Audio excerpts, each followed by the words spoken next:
ವಿರಾಮದ ಬಳಿಕ Karnataka bank business tonic ಕಾರ್ಯಕ್ರಮಕ್ಕೆ ಮತ್ತೆ ಸ್ವಾಗತ. ಇವತ್ತಿನ ನಮ್ಮ ಕಾರ್ಯಕ್ರಮದ ವಿಷಯ income tax written and filing. ಈ ವಿಷಯದ ಕುರಿತು ಚರ್ಚಿಸಲು ನಮ್ಮೊಂದಿಗೆ ಇದ್ದಾರೆ ಸಿಎ ಪ್ರತೀಕ್ಷಾ ಪೈ ಹಾಗೂ ಸಿಎ ಸಂಕೇತ್ ಎಸ್ ನಾಯಕ್. ಮೇಡಮ್, ಒಂದು ಕರೆ ಇದೆ, ಸ್ವೀಕರಿಸಿ ಮಾತಾಡೋಣ. ಹಲೋ ಹಲೋ ಹಲೋ, ನಮಸ್ತೆ ಸರ್, ನಿಮ್ಮ ಹೆಸರು ಹೇಳಿ. ನಮಸ್ತೆ, ನಾನು ದಾಮೋದರ್ ಬಾಳಿಗ ಮಾತಾಡೋದು. ಓಕೆ, ದಾಮೋದರ್ ಬಾಳಿಗ ಅವರೇ, ನಿಮ್ಮ ಪ್ರಶ್ನೆ ಕೇಳಿ. ನಂದು ಪ್ರಶ್ನೆ ಏನಂತ ಹೇಳಿದ್ರೆ, ಈಗ ನಂದು if I am in 30% tax bracket 30. Okay okay okay, ಈಗ ನಾನು ನನ್ನ ವೈಫ್ ಇದ್ದು ಹೆಸರಲ್ಲಿ, wife is house wife. Okay, wife ಇದ್ ಹೆಸರಲ್ಲಿ ಫಿಕ್ಸ್ ಡೆಪಾಸಿಟ್ ಇಟ್ಟು ಅದ್ರಲ್ಲಿ ಇಂಟ್ರೆಸ್ಟ್ ಸಿಕ್ಕಿದ್ದು ಏನಾದ್ರೂ ಹಾಗೆ ತೋರಿಸಬಹುದಾ? Okay okay, so that it will be tax burden for me. Okay, as well as show a little bit of income in my wife. Okay okay, so ಅವ್ರು ಹೇಳುದು ಅವರಲ್ಲಿ ಈಗ 30% ಟ್ಯಾಕ್ಸ್ ಬ್ರಾಕೆಟ್ ಇರೋದ್ರಿಂದ ಕೆಲವು ಎಫ್ ಡಿಗಳನ್ನು ಅವರ ವೈಫ್ ಹೆಸರಲ್ಲಿಟ್ಟು ಅವರದ್ದು income tax return ಅಂತ file ಮಾಡಬಹುದು. ಆ ರೀತಿ ಏನಾದರೂ ಪ್ರೊವಿಷನ್ ಇದೆಯಾ? ಈಗ ಅವರದ್ದು ಇಂಡಿಪೆಂಡೆಂಟ್ ಇನ್ಕಮ್ ಇದ್ರೆ ಅದರ ಅಮೌಂಟ್ ಅನ್ನು ನಾವು ಎಫ್ ಡಿ ಆಗಿಟ್ರೆ then that is fine. But ನಿಮ್ಮ ಇನ್ಕಮ್ ಅನ್ನೇ ನೀವು ಅವರಿಗೆ ಟ್ರಾನ್ಸ್ಫರ್ ಮಾಡಿ ಅದನ್ನು ಎಫ್ ಡಿ ಇಟ್ಟಿದ್ರೆ then section 64 clubbing provisions will apply. So ಅದು ಮಾಡಿದ್ರು ನಿಮ್ಗೆ interest finally you will only end up paying tax on that interest. So if you are transferring money, ನಿಮ್ಮ ಇನ್ಕಮ್ ನೀವು ಅವರಿಗೆ ಟ್ರಾನ್ಸ್ಫರ್ ಮಾಡಿ ಅದನ್ನು ಎಫ್ ಡಿ ಆಗಿಟ್ರೆ ಇದು it is not possible. Because what happens is again that income gets clubbed in your name. ಅವರದೇ independent income ಇದ್ರೆ ಆವಾಗ ಇದು ಮಾಡಬಹುದು. ಓಕೆ ಓಕೆ, ಸೊ ಇಂಥ ಪ್ರೊವಿಷನ್ಸ್ ಅಂದರೆ ನನಗೆ ಇನ್ಕಮ್ ಜಾಸ್ತಿ ಇದೆ, ಸೊ ನಾನು ಟ್ರಾನ್ಸ್ಫರ್ ಮಾಡ್ತೇನೆ ಅಂತ ಕೇಸಸಲ್ಲಿ ಕ್ಲಬ್ಬಿಂಗ್ ಪ್ರೊವಿಷನ್ಸ್ ಅಂತ ಅಪ್ಲೈ. ಸೊ ಅವರ ಇನ್ಕಮ್ ಅನ್ನ ನಾನು ಮತ್ತೆ ಇಂಟ್ರೆಸ್ಟ್ ಅಂತ ತೋರಿಸಬೇಕಾ? ಹೌದು. Okay okay, even for minor child same provisions ಇಲ್ಲ. ಓಕೆ, ಸೊ ಮಕ್ಕಳ ಹೆಸರಲ್ಲಿ ಎಫ್ ಡಿ ಇಟ್ಟರು ಕೂಡ ಇಂಟ್ರೆಸ್ಟ್ ಅನ್ನ ಮೈನರ್ ಚೈಲ್ಡ್ ಆದ್ರೆ it is club with the income of the parent. Okay okay okay, so Damodar Baliga ಅವರೇ, ನಿಮ್ಮ ಪ್ರಶ್ನೆಗೆ ಉತ್ತರ ಸಿಕ್ತು ಅಂತ ಭಾವಿಸ್ತೀವಿ. ಧನ್ಯವಾದಗಳು ಕರೆ ಮಾಡಿದ್ದಕ್ಕೆ. ಓಕೆ, ಸೊ ಇವಾಗ ಸರ್, ಈಗ ರಿಟರ್ನ್ ಫೈಲ್ ಮಾಡಬೇಕಂದ್ರೆ ಜನರಲಿ ಈ ಎಕ್ಸಾಮ್ಷನ್ ಲಿಮಿಟ್ ಅಂತ ಏನಿದೆ ಅದಕ್ಕಿಂತ ಮೇಲೆ ಇದ್ರೆ ಇನ್ಕಮ್ ಟ್ಯಾಕ್ಸ್ ರಿಟರ್ನ್ ಫೈಲ್ ಮಾಡಬೇಕಾಗ್ತದೆ. ಇನ್ ಕೇಸ್ ಈಗ ಇನ್ಕಮ್ 2.5 ಲಕ್ಷ ಅಥವಾ 3 ಲಕ್ಷಕ್ಕಿಂತ ಕೆಳಗಡೆ ಇದೆ ಅಂತ ಸಂದರ್ಭದಲ್ಲಿ ಇನ್ಕಮ್ ಟ್ಯಾಕ್ಸ್ ರಿಟರ್ನ್ ಫೈಲ್ ಮಾಡಬೇಕಾ ನಾವು? ಆಕ್ಚುಲಿ ಮ್ಯಾಂಡೇಟರಿ ಅಂತ ಇಲ್ಲ. ಸೊ ಸ್ಲಾಬ್ ರೇಟ್ ಅಂದ್ರೆ ಮಿನಿಮಮ್ ಸ್ಲಾಬ್ ರೇಟ್ ಗಿಂತ ಕಡಿಮೆ ಇದ್ರೆ it is not mandatory. But we have already discussed various benefits that you can get out of filing the income tax return. So it is recommendatory, mandatory ಇಲ್ಲ below slab rate ಇದ್ರೆ. But ಇವಾಗ ಮೊನ್ನೆ ತಾನೇ budget ಅಲ್ಲಿ ಒಂದು ಹೇಳಿದ್ರು, ಕೆಲವದೆಲ್ಲ ಈ say for example electricity expenses 1 ಲಕ್ಷಕ್ಕಿಂತ ಮೇಲೆ ಇದ್ರೆ ಅಂದ್ರೆ ಆನ್ಯುವಲಿ ಅಥವಾ ರಿಟರ್ನ್ ಫೈಲ್ ಮಾಡ್ಬೇಕು. ಏನದು ಅಂದ್ರೆ 2.5 ಲಕ್ಷಕ್ಕೆ ಅಷ್ಟು ಇನ್ಕಮ್ ಇಲ್ಲದೆ ಇದ್ರು ನೀವು ರಿಟರ್ನ್ ಫೈಲ್ ಮಾಡಬೇಕು ಅನ್ನುವಂತ ಏನಾದ್ರು ಕಂಪಲ್ಸರಿ ಪ್ರೊವಿಷನ್ಸ್ ಏನಾದ್ರು ಬಂದಿದೆಯಾ ಈಗ? ಹೌದು, ಕೆಲವು ಕೇಸಸ್ ಅಲ್ಲಿ ಇದು ಅಪ್ಲೈ ಆಗ್ತದೆ. For example as you said, ಈಗ ನೆಕ್ಸ್ಟ್ ಬಜೆಟ್ ಅಲ್ಲಿ ಈ ಬಜೆಟ್ ಅಲ್ಲಿ ಇಂಟ್ರೊಡ್ಯೂಸ್ ಮಾಡಿದ್ದಾರೆ, which will be for next financial year. Next financial year ಗೆಲ್ಲ ಬರುತ್ತೆ. So in addition, if you are resident who is having foreign income or foreign assets, even if you are not having any income, any foreign assets, then also you have to mandatorily declare this even if you are not having any other income as well. Okay okay, in addition, partnership firms, private limited companies, ivarigella even if there is no income, no business, you have to file a return. Okay, so income ಇಲ್ಲದೆ ಇದ್ರು return ಅಂತವರಿಗೆಲ್ಲ file ಮಾಡಬೇಕು. In addition, losses ನಾವು incur ಮಾಡಿದ್ರೆ ಅದು carry forward ಮಾಡ್ಲಿಕ್ಕೆ ಮಾಡಬೇಕು. Plus ಏನಾದ್ರೂ ಈಗ ನಾವು ಅದು TDS ಅಂತ ಒಂದು ಕಾಲ್ ಬಂದಿತ್ತು, ಸೊ ಏನಾದ್ರೂ ರೀಫಂಡ್ಸ್ ಎಲ್ಲ ಕ್ಲೇಮ್ ಮಾಡಬೇಕಾದ್ರೆ and if the income is below slab rate. Okay, so ಅಂತ ಸಂದರ್ಭದಲ್ಲಿ ರಿಟರ್ನ್ ಫೈಲ್ ಮಾಡಿದ್ರೆ ಉತ್ತಮ ಅಂತ ಹೇಳ್ತೀರಾ. ಸೊ ಇವಾಗ TDS ಅಂತ ಹೇಳಿದಾಗ ಮೇಡಮ್, ಈಗ ಒಬ್ರು NRI ಇರ್ತಾರೆ, ಅವ್ರು ಇಲ್ಲಿ ಒಂದು ಮನೆ ಇದ್ದದನ್ನ ಬಾಡಿಗೆಗೆ ಕೊಟ್ಟಿರ್ತಾರೆ. ಸೊ ಒಂದು ತಿಂಗಳಿಗೆ 30,000 ಅಂತ ಒಂದು ರೆಂಟ್ ಬಂದ್ರೆ ಅದರ ಮೇಲೆ ಒಂದಿಷ್ಟು ಅಂತ TDS ಕಟ್ಟಬೇಕಾಗ್ತದೆ. ಸೊ ಅಂಥ ಸಂದರ್ಭದಲ್ಲಿ ಅದು ಅವರಿಗೆ ಲಾಸ್ ಅಲ್ವ? ಯಾಕಂದರೆ ಇಲ್ಲಿ ಬಂದು ಮತ್ತೆ ಅದಕ್ಕೋಸ್ಕರ ಒಂದು ಫೈಲ್ ಮಾಡೋದಕ್ಕಿಂತ ಯಾವುದಾದ್ರೂ ಒಂದು ಸೊಲ್ಯೂಷನ್ ಇದೆಯಾ ಅಂತ TDS ಮಾಡದೇ ಇರೋ ಹಾಗೆ ಏನಾದರೂ ಇದೆಯಾ? ಯಾಕಂದರೆ ಬಿಕಾಸ್ ಇದನ್ನು NRI, ಯಾಕಂದರೆ NRI ಅಂದರೆ 30% ಟ್ಯಾಕ್ಸ್ ಕಟ್ಟಬೇಕಂತ ಹೇಳ್ತಾರೆ. ಸೊ ಏನು ಸೊಲ್ಯೂಷನ್ ಇದೆ ಇಂಥವರಿಗೆ? ಈಗ ಇಫ್ ಈ ಇಸ್ ಹ್ಯಾವಿಂಗ್ ಇನ್ಕಮ್, ಅದು ಅವರು ಅದರ ಅಗೇನ್ಸ್ಟ್ ಅದರ ಇನ್ಕಮ್ ಸೆಟ್ ಆಫ್ ಮಾಡಬಹುದು TDS. But in case is not having that much income, ಆವಾಗ ಏನ್ ಮಾಡ್ಬೋದು ಅಂದ್ರೆ ದರ್ ಇಸ್ ಅ ಫಾರ್ಮ್ 13 ಅಂತ ಒಂದು ಲೋವರ್ ಟ್ಯಾಕ್ಸ್ ಡಿಡಕ್ಷನ್ ಆರ್ ನಿಲ್ ಟ್ಯಾಕ್ಸ್ ಡಿಡಕ್ಷನ್ ಒಂದು ಸರ್ಟಿಫಿಕೇಟ್ ಗೆ ಅಪ್ಲೈ ಮಾಡಬಹುದು. ಓಕೆ ಸರ್, ಒಂದು ಕರೆ ಇದೆ, ಸ್ವೀಕರಿಸಿ ಮಾತಾಡೋಣ. ಹಲೋ ಹಲೋ, ನಾನು ಸಂಧ್ಯಾ ನಾಯ್ಕ್ ಅಂತ ಮಾತಾಡೋದು. ಓಕೆ, ನಮಸ್ತೆ ಸಂಧ್ಯಾ ಅವರೇ, ನಿಮ್ಮ ಪ್ರಶ್ನೆ ಕೇಳಿ. ಎಲ್ರಿಗೆ ನಮಸ್ಕಾರ.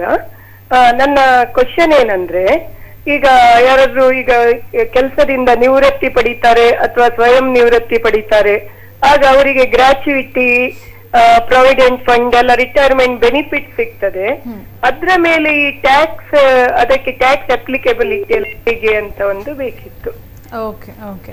ಸೊ ಅವರಂದ್ರೆ ನಿವೃತ್ತಿ ಹೊಂದಿದವರಿಗೆ ಈಗ ಗ್ರಾಚ್ಯುಟಿ, ಲೀವ್ ಅಂಡ್ ಕ್ಯಾಶ್ ಮಾಡಿದ ಲಂಸಮ್ ಎಲ್ಲ ಬರುವಂಥದ್ದು, ಅದರ ಎಲ್ಲದರ ಮೇಲೆ ಟ್ಯಾಕ್ಸ್ ಏನಾದರೂ ಬರುತ್ತಾ? ಈಗ ಗ್ರಾಚ್ಯುಟಿ ಮೇಲೆ there are two provisions. One is if you are a government employee. Okay. If you are a government employee, then 100% of whatever you receive is tax free. And you have to be a direct government employee. If you are a PSU bank employee, this does not apply.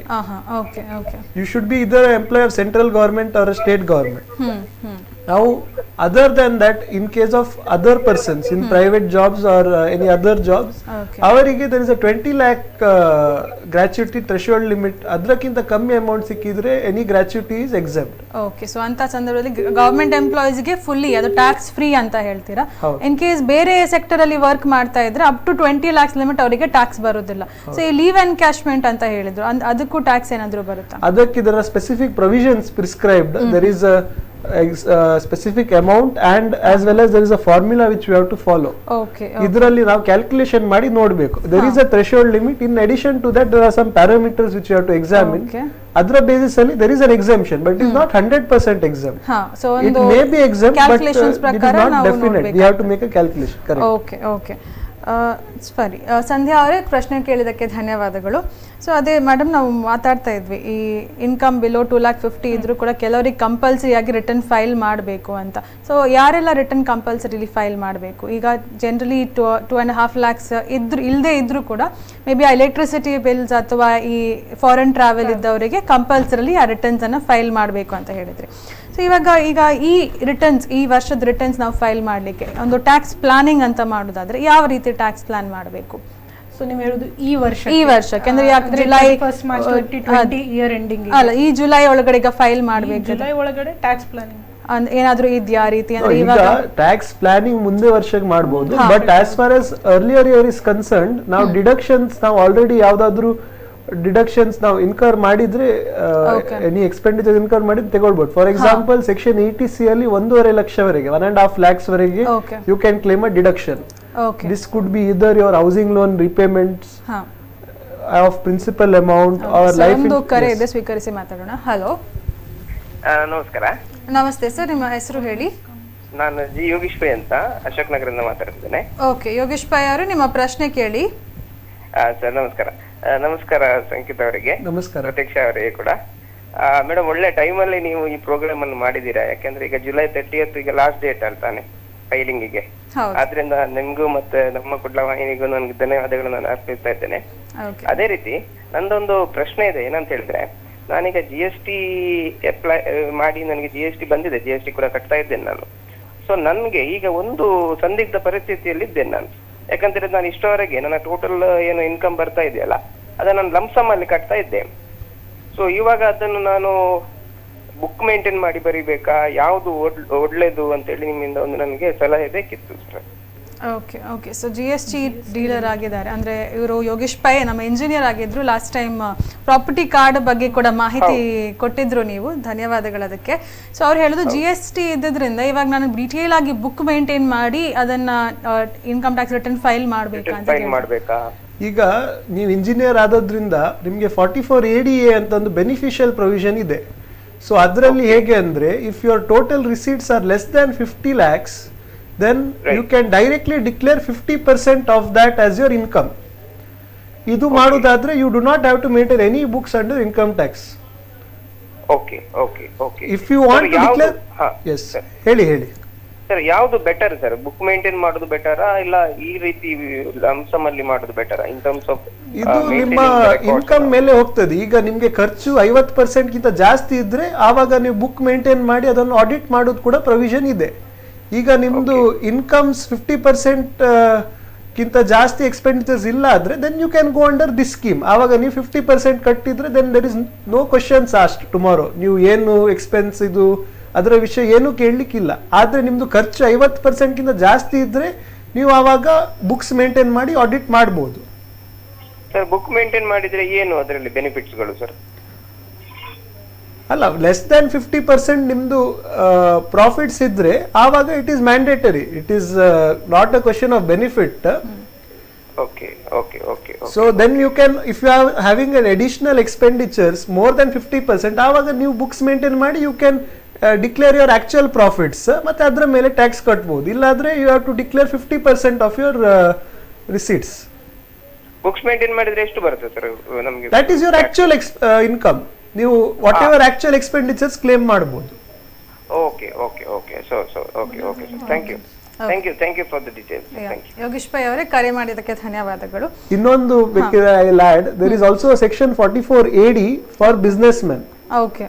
ಇದರಲ್ಲಿ ಹೇಗೆ ಅಂದ್ರೆ, if your receipts or turnover is less than 2 crores, then you can declare 8% of that as your profits. Okay. And if you are receiving payments by way of check or electronic mode into your bank accounts, then you can also declare 6% of this as your profits. Okay. And So if it is a mixture of cash and electronic, then whatever 8% on the cash and 6% on the ತೋರಿಸಬಹುದು. 2 ಕೋಟಿಗಿಂತ ಕಮ್ಮಿ turn over ಇದ್ದವರಿಗೆ ಇಂತ ಒಂದು option ಕೂಡ ಇಟ್ಟಿದ್ದಾರೆ ಅಂತ ಹೇಳ್ತೀರಾ. ನೀವು ಬುಕ್ಸ್ ಬಿಲ್ಸ್ ಏನು ಮ್ಯಾಂಡೇಟರಿಲಿ ಮೇಂಟೈನ್ ಮಾಡ್ಬೇಕಂತ ನಾಳೆ ಟ್ಯಾಕ್ಸ್ ಡಿಪಾರ್ಟ್ಮೆಂಟ್ ನಿಮಗೆ ಕೇಳಲಿಕ್ಕೆ ಆಗೋದಿಲ್ಲ. ಓಕೆ, ಏನು ಕ್ವೆಶ್ಚನ್ ಮಾಡೋದಿಲ್ಲ ಅಂತ ಹೇಳ್ತೀರಾ. But if you think your profit percentage is far lesser, then you can go for an audit.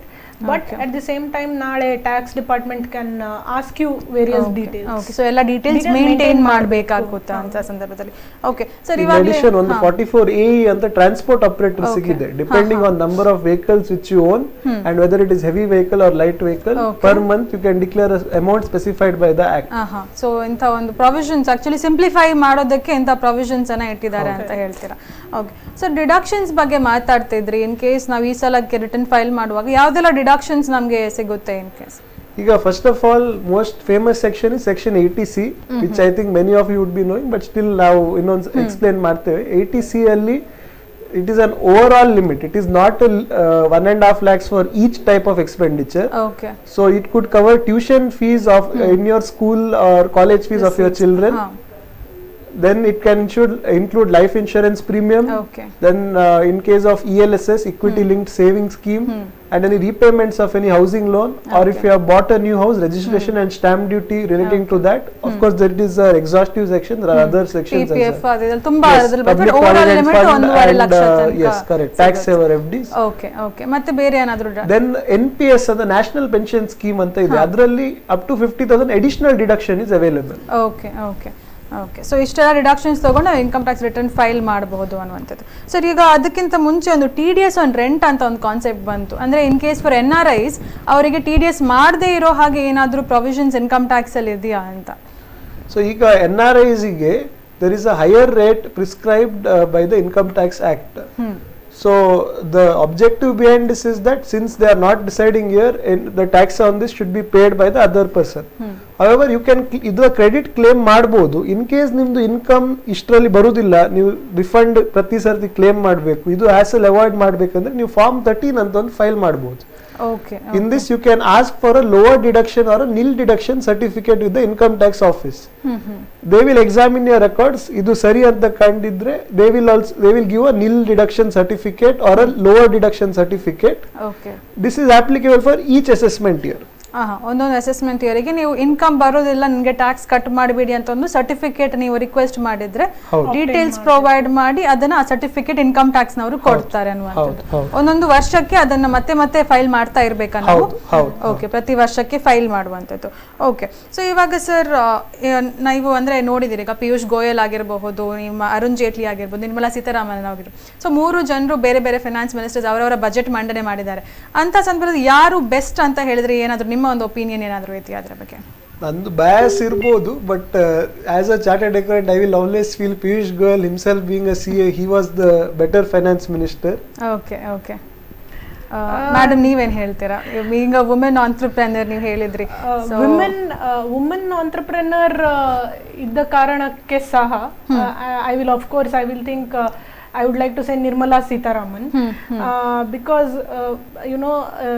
what I feel in this budget, to say in layman terms andre, finally ಈ ಸತಿದ budget ನೋಡುವಾಗ ನಾವು ಒಂದು ಬ್ಯೂರೋಕ್ರಸಿಗೆ ಅಲ್ಲ, ಒಂದು ಆಂಟ್ರಪ್ರೆನರಿಗೆ ನೋಡ್ತಾ ಇದ್ದೇವೆ ಹಾಗೆ ಅನ್ಸಿತ್ತು ನನಗೆ. She is running the country like an entrepreneurship. Targets ಇಟ್ಟಿದ್ದಾರೆ, ಮತ್ತೆ ಸಮ್ ಥಿಂಗ್ಸ್ ಲೈಕ್ ಸ್ಟಾರ್ಟ್ಅಪ್ಗೆ ಒಂದು ಚಾನಲ್ ಮಾಡೋದು, ಸೊ ಆಂಟ್ರಪ್ರೆನರ್ಶಿಪ್ ಪ್ರಮೋಟ್ ಮಾಡೋದು, ಹಾಗೆ ನಮ್ಮ ಯಂಗ್ ಕ್ರೌಡ್ ಏನಿದೆ, ಬಿಕಾಸ್ ಈ ಇಲೆಕ್ಷನ್ಸ್ ಅಲ್ಲಿ I think one of the biggest issue was employment ಎಲ್ಲ ಇಕನಾಮಿಸ್ಟ್ ವರ್ಸಸ್ CAs ಆಗ್ಬಿಟ್ಟದು. So here also she has found a very brilliant solution that ಬೇರೆ ತುಂಬಾ ಕಂಟ್ರೀಸ್ ಅಲ್ಲಿ ಏಜಿಂಗ್ ಪಾಪ್ಯುಲೇಷನ್ ಇದೆ. ಲೈಕ್ ಫಾರ್ ಎಕ್ಸಾಂಪಲ್ ಚೈನಾ, ಅಲ್ಲಿ ಅವರಿಗೆ ಇನ್ನೊಂದು 20 years ನಂತರ their working population will be very less. So how can we equip our young population with the latest skills so that they can get employment outside the country? ಇದೆಲ್ಲ ಅವ್ರು ಮಾತಾಡಿದ್ದಾರೆ. So I feel of course being a woman also, but other than that because she is presenting it as an entrepreneur, because she is planning to run the country's finances as a private company and not as a government organization. So ಒಂದು ಕರೆ ಇದೆ, ಸ್ವೀಕರಿಸಿ ಮಾತಾಡೋಣ. Hello hello hello. ಹಾ sir, ನಿಮ್ಮ ಹೆಸರು ಹೇಳಿ. Hello hello hello, ನಾನು ಪಿ ಸುರೇಶ್ ಅಂತ. ಹಾ, ಸುರೇಶ್ ಶೆಣೈ ಅವರೇ, ನಿಮ್ಮ ಸೀನಿಯರ್ ಸಿಟಿಜನ್ ನಾನು GST ಸೇವಾ ಸಂಘದಲ್ಲಿ ಒಂದು ಕಮಿಟಿ ಮಾಡಿದ್ದೆ. ಓಕೆ, ಅದರಲ್ಲಿ ನಾನು ಪ್ರೆಸಿಡೆಂಟ್ ಆಗಿದ್ದೇನೆ. ಪ್ರೆಸಿಡೆಂಟ್. ಹಲೋ, ಹಾ ಹೇಳಿ, ಕೇಳ್ತಾ ಇದೆ. ವಿಷಯ ಅಂದ್ರೆ ಅದು ನಮ್ಮಲ್ಲಿ ಕೆಲವು ಸೀನಿಯರ್ ಸಿಟಿಜನ್ ಕೇಳ್ತಾ ಇದ್ದಾರೆ, ಈಗ 5,10,000 ಇನ್ಕಮ್ ಬಂದ್ರೆ ನಾವು ಇನ್ಕಮ್ ರಿಟರ್ನ್ ಫೈಲ್ ಮಾಡ್ಬೇಕಾ? ಯಾಕಂದ್ರೆ 10,000 ಇನ್ಕಮ್ ಜಾಸ್ತಿ ಬಂದ್ರೆ ನಮ್ಮ CA ಹೇಳ್ತಾರೆ ಅದು ಇನ್ಕಮ್ ಮಾಡೋದು ಇದು ರಿಟರ್ನ್ ಫೈಲ್ ಮಾಡೋದು ಬೇಡ. ಅದಕ್ಕೆ ನನಗೆ ಒಂದು ಉತ್ತರ ಕೊಟ್ಟರೆ ನಾನು ಅವರಿಗೆ ಹೇಳ್ತಾ ಇದ್ದೆ, ಅದಕ್ಕೆ ಅಷ್ಟೇ ಕೇಳಿದ ಪ್ರಶ್ನೆ. ಓಕೆ. ಸೊ 5,10,000 ಇನ್ಕಮ್ ಬಂದ್ರೆ ಆ 10,000ಕ್ಕೆ ನೀವು ರಿಟರ್ನ್ ಫೈಲ್ ಮಾಡಬೇಡಿ ಅಂತ ಅವರ ಯಾರೋ ಕನ್ಸಲ್ಟೆಂಟ್ ಹೇಳಿದ್ದಾರೆ ಅಂತ ಹೇಳ್ತಾ ಇದ್ದಾರೆ. ಸೊ ಏನ್ ಸೊಲ್ಯೂಷನ್ ಇದಕ್ಕೆ? No, once it is crossing the minimum taxable amount, so 5 lakhs very senior citizen, not senior citizen. 3 lakhs for senior citizens. So of course next year 5 lakhs rebate kuda ಅವರು provide ಮಾಡಿದ್ದಾರೆ. So it is that you have to file your returns. ಏನಾದರೂ deductions ಇದ್ರೆ you can avail those deductions and ensure that your tax you may not pay if you are eligible for any deductions you may not have to pay any tax. However, you will have to file the return of income. So 5 lakhs minimum slab is before considering all the deductions. So it's the gross total income. Okay, so ಎಲ್ಲ deductions ಆದ ನಂತರ 5,10,000 ಏನಾದರೂ ಬಂದ್ರೆ ಮಾತ್ರ tax ಬರುವಂತದ್ದು. Before tax ಬರುವಂತದ್ದು correct. Slab ಹೇಳುದು before deductions ಅನ್ನುವಂಥದ್ದು. This is for very senior citizens for March 19. As far as the senior citizens, it is 3 lakh. 3 lakh ಬರುವ whatever ಅದು 5 ಲಕ್ಷ ರಿಬೇಟ್ ಆಯ್ತು. Budget announcements are all for 31st March 20. Next ಇಯರ್ಗೆ ಅನ್ವಯವಾಗುತ್ತೆ ಅಂತ. ಈ ಇಯರ್ದು ರಿಟರ್ನ್ಗೆ ಅಂತದ್ದು ಏನು 5 lakh ರಿಬೇಟ್ ಅನ್ನುವಂಥದ್ದು ಇಲ್ಲ. ಓಕೆ. ಸೊ ಸರ್, ಇವಾಗ 31st July ಒಳಗಡೆ ನಾವು ರಿಟರ್ನ್ ಫೈಲ್ ಮಾಡಲಿಲ್ಲ ಅಂತ ಅಂದ್ರೆ ಯಾವ ರೀತಿ ಫೈನ್ ಅಥವಾ ಪೆನಾಲ್ಟಿ ಅನ್ನುವಂಥದ್ದು? ಓಕೆ, ಒಂದು ಕರೆ ಇದೆ, ಸ್ವೀಕರಿಸಿ ಮಾತಾಡೋಣ. ಹಲೋ ನಮಸ್ಕಾರ, ನಾನು ನಾಯಕ್ ಮಾತಾಡುದು. ಓಕೆ ನಾಯಕ್, ಒಂದು ಪ್ರಶ್ನೆ ಇದೆ ಹೇಳಿ. ನಮ್ಮ ಇಬ್ರು ಪ್ಯಾನಲಿಸ್ಟ್ಗೆ. ನಾನೀಗ LI ಆಗಿದ್ದು ನನ್ನ ರೆಂಟಲ್ ಇನ್ಕಮ್ 3 ಲಕ್ಷ ಇದೆ. 30% ಸ್ಟ್ಯಾಂಡರ್ಡ್ ಡಿಡಕ್ಷನ್ ಮಾಡಿದ ಮೇಲೆ ಅದು ನೆಟ್ 2,10,000 ಬರ್ತದೆ. ನನ್ನ ಇತರ ಇನ್ಕಮ್ ಗೆ ಆಡ್ ಮಾಡಿದ್ರೆ ನನ್ನ total income domestic income below taxable limit ಇದ್ದು ನಾನು income tax return actually file ಮಾಡಬೇಕಾಗಿಲ್ಲ. ಆದ್ರೆ NRI ಆದ್ದರಿಂದ ನಮ್ಮ ಟೆನೆಂಟ್ ಏನ್ ಹೇಳ್ತಾರೆ ಅಂದ್ರೆ 30% TDS ಮಾಡಿ ಉಳಿದದನ್ನು ಮಾತ್ರ ನಮ್ಗೆ ಕಟ್ತಾರೆ ಅಂತೇಳಿ.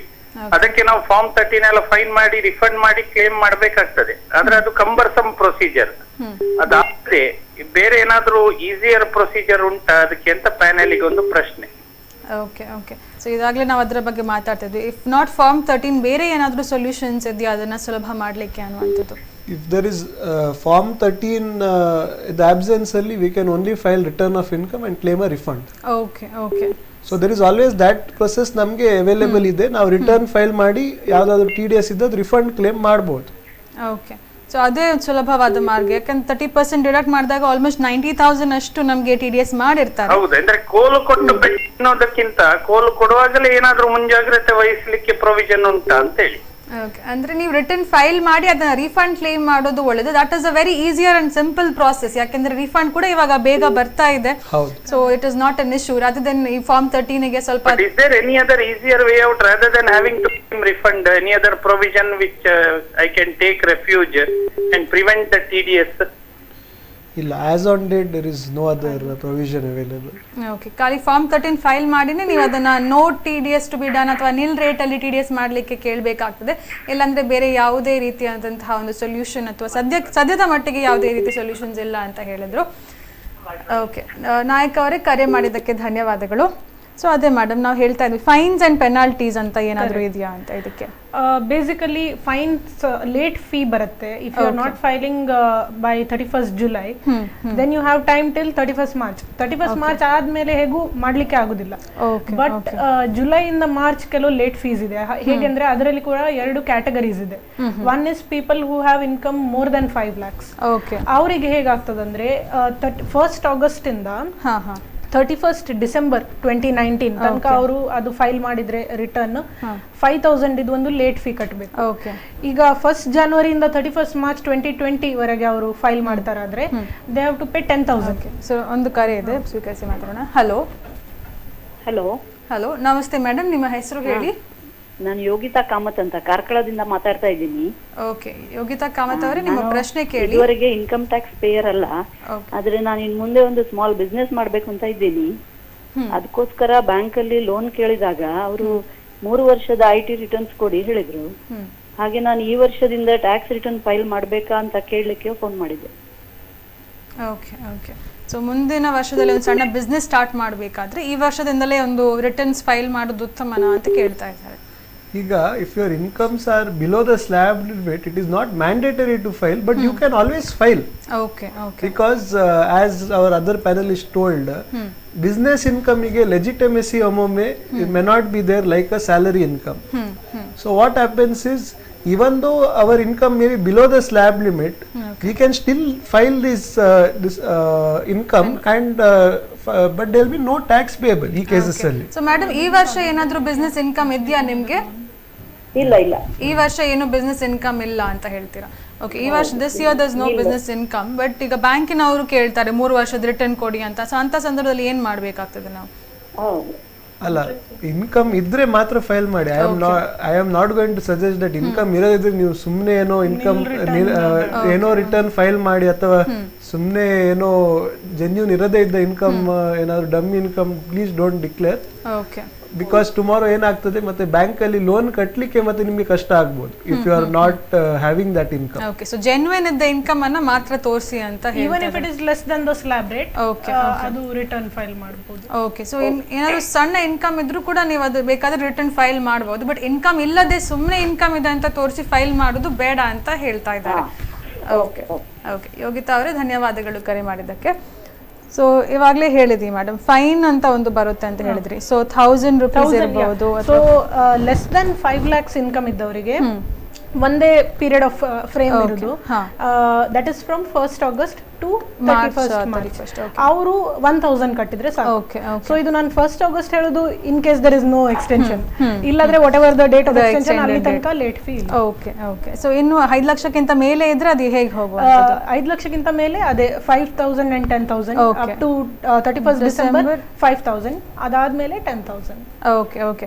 ಸೊ ಮೇಡಮ್, ಕಾರ್ಯಕ್ರಮದ ಕೊನೆ ಹಂತಕ್ಕೆ ಬರ್ತಾ ಇದ್ದೇವೆ. ಸೊ ಓವರ್ ಆಲ್ ಹೇಳೋದಾದ್ರೆ ಈಗ ಈ ಟ್ಯಾಕ್ಸ್ ಪೇಯರ್ಸ್ಗೆ ಅಥವಾ ಈ 31st July ಒಳಗಡೆ ಫೈಲ್ ಮಾಡುವವರಿಗೆ ಏನೆಲ್ಲ ಒಂದು ಸಲಹೆ ನೀವು ಕೊಡ್ತೀರಾ ಅಂತ ಹೇಳ್ತೀರಾ? ಈಗ 31st July ಈ ಜುಲೈ ಒಳಗೆ. So basically take proper care. ನಿಮ್ದು ಎಲ್ಲ ಮಾಡಿದ್ದು ಡಿಡಕ್ಷನ್ಸಿಗೆ ಏನೇನೆಲ್ಲ ಎಲಿಜಿಬಲ್ ಇದೆ ಅದೆಲ್ಲ correctly hockey, don't miss out anything. Plus ನಿಮ್ಮ ಎಲ್ಲ ಡೀಟೇಲ್ಸ್ ಫಸ್ಟ್ ಆಫ್ ಆಲ್, ಅಂದ್ರೆ ಅದು ಬ್ಯಾಂಕ್ ಅಕೌಂಟ್ ಇರಲಿ, ಅದು ಕಮ್ಯುನಿಕೇಶನ್ ಡೀಟೇಲ್ಸ್ ಇರಲಿ, ಅದು ಇನ್ಕಮ್ ಡೀಟೇಲ್ಸ್ ಇರಲಿ, ಎಲ್ಲ ಸರಿಯಾಗಿ ಹಾಕಿ, rather than going back and revising. And ಇನ್ನೊಂದೇನಂದ್ರೆ ನಿಮ್ದು ಇದು ಟ್ಯಾಕ್ಸ್ ಡೀಟೇಲ್ಸ್ ಎಲ್ಲ ಫಸ್ಟಿಗೆ ಈಗ ರೀಕನ್ಸೈಲ್ ಮಾಡಿ ಇಡಿ, ಇನ್ನೂ ಟೈಮ್ ಇದೆ. ಏನಾದ್ರೂ ಅಡ್ವಾನ್ಸ್ ಟ್ಯಾಕ್ಸ್ ಪೇ ಆಗಿದೆ ಅದೆಲ್ಲ ರೀಕನ್ಸೈಲ್ ಮಾಡೋದೆಲ್ಲ ಫಸ್ಟಿಗೆ ಮಾಡಿ ಇಡಿ. ಪ್ಲಸ್ ಇನ್ನೊಂದು ಏನ್ ಇಂಪಾರ್ಟೆಂಟ್ ಅಂದ್ರೆ, ಇಷ್ಟು ಫೈಲಿಂಗ್ ವಿಷಯ ಮಾತಾಡಿದೀವಿ, but filing is deemed as complete only when you verify. So ಅದೊಂದು ಮಿಸ್ ಔಟ್ ಆಗಬಾರ್ದು. ಇಲ್ಲದ್ರೆ ಎಲ್ಲ ಫೈಲಿಂಗ್ ಮಾಡಿ it is not, the procedure is not complete. Verification ಸಹ ಆಗ್ಬೇಕನ್ನುವಂಥದ್ದು. Okay, thank you madam. So sir, ನೀವೇನು ಹೇಳ್ತಾರೆ? What was your advice to the tax payers ಅಂತ ಈ ವರ್ಷಕ್ಕೆ? So please go through all your bank statements ಮತ್ತೆ all your records. ಯಾವುದಾದ್ರೂ income even if it is tax is not deducted on such incomes, any incomes which are having are liable to tax, irrespective whether TDS is deducted or not. So kindly declare such incomes, all incomes which you are having, so that tomorrow ನಿಮಗೆ ನಾಳೆ ಏನಾದರೂ ತೊಂದರೆ ಆಗಬಾರ್ದು department ನವರಿಂದ, because department has various sources from which they can arrive at information. So kindly declare all your sources of income, otherwise tomorrow there is they can levy in addition to tax and interest penalties as well. So kindly declare all your sources of income which are subject to tax. ತುಂಬಾ ಧನ್ಯವಾದಗಳು. Actually 1.5 ಗಂಟೆ ತುಂಬಾ ಕಡಿಮೆ ಅನ್ನಿಸ್ತು ಇಷ್ಟೆಲ್ಲ ವಿಷಯಗಳನ್ನ ಮಾತಾಡ್ಲಿಕ್ಕೆ. ನಿಜವಾಗ್ಲೂ ಮುಂದಿನ ಕಾರ್ಯಕ್ರಮ ಮತ್ತೊಂದ್ಸಲ ಇನ್ಕಮ್ ಟ್ಯಾಕ್ಸ್ ರಿಟರ್ನ್ ಅಥವಾ ಫೈಲಿಂಗ್ಸ್ ಬಗ್ಗೆ ನಾವು ಮಾತಾಡಲಿದ್ದೇವೆ. ಸೊ ಈ ನಮ್ಮ ಕುಡ್ಲ ಹಾಗೂ ಕರ್ನಾಟಕ ಬ್ಯಾಂಕ್ ವತಿಯಿಂದ ನಿಮ್ಮಿಬ್ಬರಿಗೂ ಅನಂತ ಧನ್ಯವಾದಗಳಂತ ಹೇಳ್ತಾ ಇದ್ದೇವೆ. ವೀಕ್ಷಕರೇ, ನಿಮ್ಮಲ್ಲಿವೆಯೇ ಬಿಸ್ನೆಸ್ ಫಿನಾನ್ಸ್ ಟ್ಯಾಕ್ಸೇಷನ್ ಕನ್ಫ್ಯೂಷನ್, ನಮ್ಮಲ್ಲಿದೆ Karnataka bank business tonic solution ಅಂತ ಹೇಳುತ್ತಾ ಮುಂದಿನ ವಾರ ಹೊಸ ಅತಿಥಿ ಹಾಗೂ ಹೊಸ ವಿಷಯದೊಂದಿಗೆ ಮತ್ತೆ ಚರ್ಚೆ ಮುಂದುವರಿಸೋಣ. ಧನ್ಯವಾದಗಳು.